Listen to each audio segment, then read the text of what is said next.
Hello everyone, and thank you for taking the time to listen to my presentation. My name is Ethan, and I'll be going over Sofia Pavlos' article, The Quarantine 15, Pre-Pandemic Bodies and Diet Culture, which regards the ongoing issue of diet culture and fat phobia being amplified by the COVID-19 lockdown. To summarize the main points of the article, COVID-19 quarantine was grounds for increased propaganda for dieting, exercise, and other kinds of self-improvement. Due to the lockdown, some made an effort to maintain optimism by considering the quarantine as a chance to work on themselves at a comfortable pace. However, this option that some took quickly turned into an expectation to fix all of your problems. Problems meaning anything that doesn't work with the status quo. The use of fear and social pressure was used by media, such as the Quarantine 15 and Excess Free Time. Because the world was in a crisis, it's understandable and acceptable that people indulge in comforting things during the lockdown, such as eating comfort foods and playing video games. This natural and initially healthy response has been construed by media to be seen as harmful.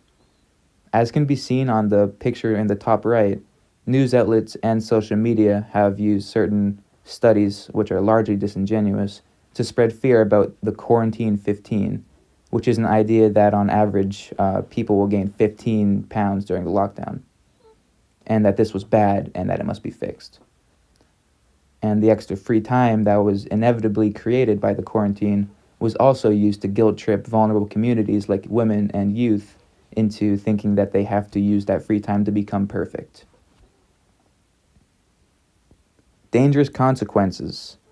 Over double hospitalizations and 40% increase in hotline calls for eating disorders.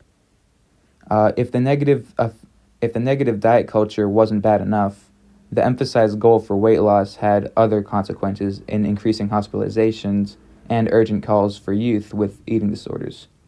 And as can be seen on the bottom right, there's a statistic showing the overwhelming increase in hospitalizations for eating disorders after the lockdown. The media push for staying in shape has blatant public evidence showing how it hurts communities vulnerable to eating disorders. And yet the push for self-improvement and body shame persists even after the lockdown. Turning to a toxic status quo of self-improvement allows for people to ignore major health crises during the lockdown.